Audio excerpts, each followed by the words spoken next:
सुबह की शुरुआत हो चुकी है और खबरों की खास पेशकश में बिहार की बात मीडिया बिहार के साथ इस कार्यक्रम में आपका स्वागत करते हैं। मेरा नाम अश्विनी प्रताप सिंह है और आप मीडिया बिहार नंबर 1 देख रहे हैं। बिहार में क्या राजनीतिक हलचल है और क्या कुछ बिहार के लोगों के लिए खास होने वाला है, इस खास कार्यक्रम में जानेंगे। इस खास कार्यक्रम में क्या खास जानेंगे उसको हम बताते हैं। मांझी ने एनडीए को दिया अल्टीमेटम। मांझी ने एनडीए को दिया अल्टीमेटम। बीजेपी टेंशन में है। मांझी के कुछ बयान से बीजेपी टेंशन में है।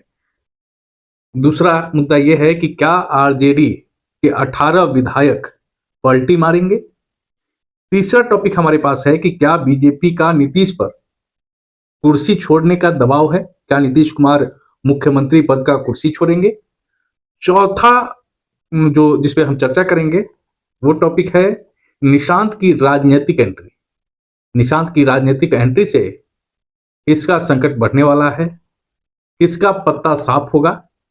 और उस खबरों में सबसे खास खबर जो है हम आपको बताने जा रहे हैं। खास खबर यह है कि बिहार के लोगों को तो क्या तोहफा मिल रहा है सरकार की तरफ से, क्या कुछ खास है। तो बिहार के लोगों के लिए, शहरी क्षेत्र के लोगों के लिए सबसे खास खबर है। शहरी क्षेत्र में सीओ जारी करेंगे वंशावली।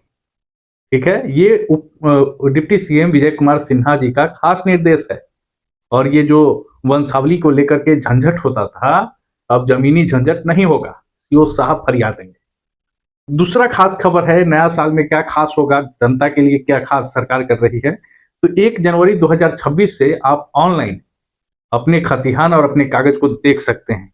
ऑनलाइन मिलेंगे जमीन के कागजात, जो कागज है वो ऑनलाइन मिलेंगे और ये मान्य होगा, हर जगह मान्य होगा, इसको मानना पड़ेगा। तो इससे क्या फायदा है, इससे ये फायदा है कि अब जो सरकारी कर्मचारी घूस लेकर के पॉकेट गरमाते थे, आम जनता को लूटते थे, बीजेपी सरकार ने उस लूट का सिस्टम को हटा दिया। विजय कुमार सिन्हा का ये गजब का काम है और अपना समय बर्बाद नहीं करेगा आम जनता।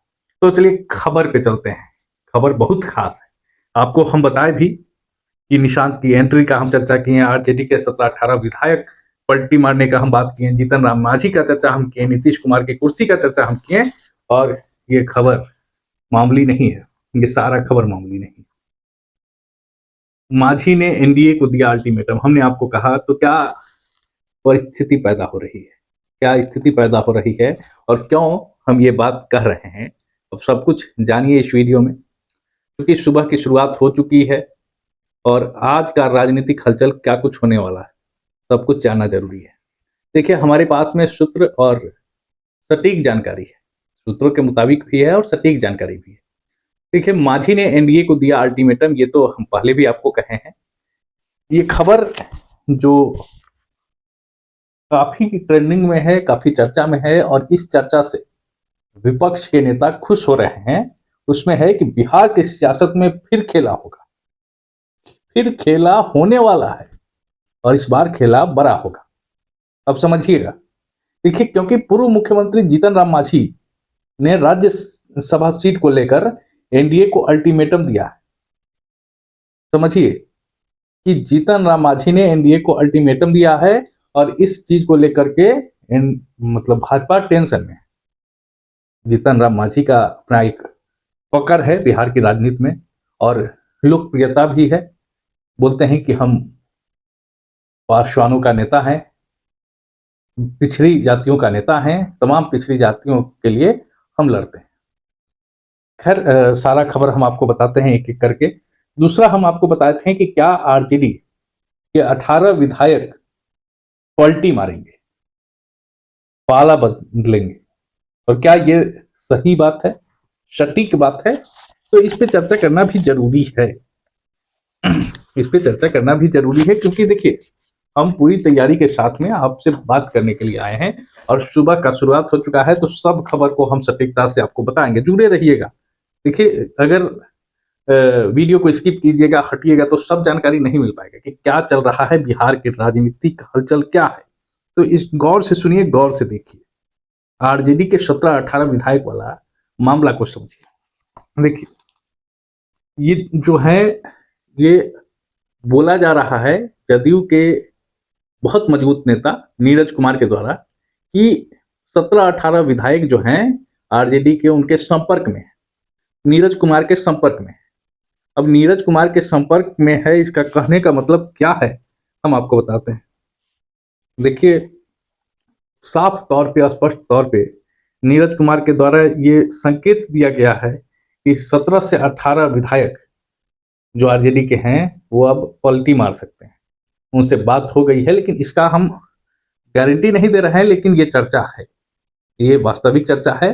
और ऐसे परिस्थिति में तेजस्वी के लिए संकट बढ़ जाएगा। तेजस्वी के लिए ये भारी संकट का सामना करने वाला विषय रहेगा। इस प्रकार का बयान है। उसके बाद निशांत की एंट्री, किसका निशांत की एंट्री से किसका पत्ता साफ होगा। तो देख लीजिए, मंत्रिमंडल का विस्तार हो रहा है, ठीक है। और मंत्रिमंडल का विस्तार हो रहा है तो जब तमाम नेताओं का, जो भी जदयू के नेता हैं और भाजपा का नेता है, उनके द्वारा कहा जा रहा है कि अब निशांत का राजनीतिक एंट्री होना चाहिए, तो कहीं ना कहीं नीतीश कुमार की तरफ से यह हरा झंडी मिल गया है, यह संकेत मिल गया है कि नीतीश कुमार के बेटा निशांत अब राजनीति करेंगे, बिहार के राजनीति में आएंगे। तो इन तमाम चीजों को लेकर के अब मंत्रिमंडल का जब विस्तार हो रहा है तो माना जा रहा है कि जब मंत्रिमंडल का विस्तार होगा तो उसमें स्थान मिलेगा, नहीं तो डिप्टी सीएम इनको बनाया जाएगा। अब क्या कुछ होता है ये देखना बड़ा दिलचस्प होगा। उसके अलावा हम आपको बताए थे नीतीश कुमार की कुर्सी सबसे खास, सबसे बड़ा गुत्थी वही है, सबसे बड़ा मैटर और सबसे बड़ा बवाल वही है। तो देखिए, ये जो बात है कि नीतीश कुमार का कुर्सी छोड़ने को लेकर के भाजपा दबाव दे रही है, सबसे बड़ा सवाल है। तो देखिए, इस आरोप का खंडन नीतीश के विधायक ने कर दिया। अब क्या कुछ कहे हैं नीतीश के विधायक वो भी जान लीजिए। जदयू नेता दिनेश चंद्र यादव ने कहा कि नीतीश कुमार के मुख्यमंत्री पद से हटने का कोई सवाल ही नहीं है। नीतीश कुमार का मुख्यमंत्री पद से हटने का कोई सवाल ही नहीं है। उन्होंने कहा है कि नीतीश कुमार अपना कार्यकाल पूरा करेंगे। अब समझिए, नीतीश कुमार के विधायक के द्वारा ये कहा जा रहा है, लेकिन खबरें क्या चल रही है, मार्केट में चर्चा क्या है कि नीतीश कुमार को कुर्सी छोड़ने का दबाव है, यानी कि केंद्र में उनको जगह मिलेगा।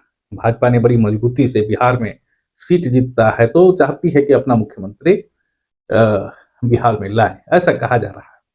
अब इन चीजों को लेकर के राजनीतिक हलचल बहुत तेज है। आज पूरा दिन ये खबर जो हम आपको बताएं ये चल रहा है, इसमें अब क्या कुछ खास होगा, क्या नया स्टंट सरकार लेगी, क्या नया स्टंट विपक्ष लेगा, सब कुछ बताएंगे। अब मिलते हैं अगली वीडियो में। आप जुड़े रहें, हमारी बातों को सुने, इसके लिए धन्यवाद।